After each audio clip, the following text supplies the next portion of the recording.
Hi, I made some fabric covered buttons this week and I sewed some flowers on it with my flower stitch foot.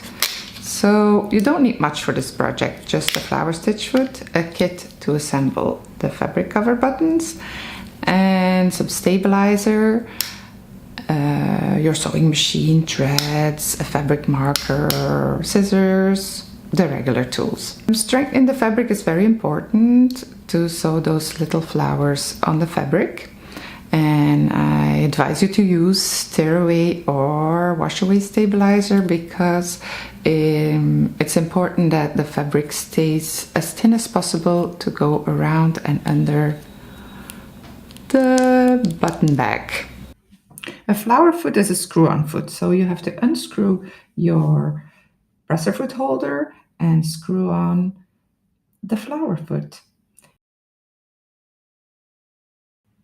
Make sure the driver arm of the foot sits above the needle bar screw. And before you start sewing, lower your feed dogs because the flower foot is taking over this job. Experiment with different stitches until you get the effect you want. Adjust the size of the circle with the thumb screw of your flower foot.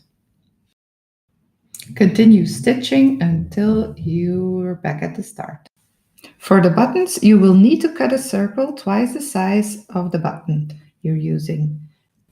You can find a template on our website.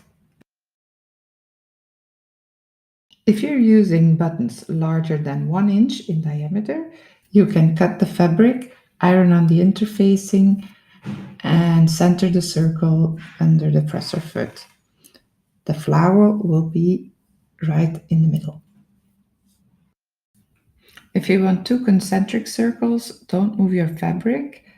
Just stop, use the thumb screw, move the foot, and continue sewing. And with this flowered circle, you can assemble a button. Watch the next video to check this out, and don't forget to subscribe to our YouTube channel.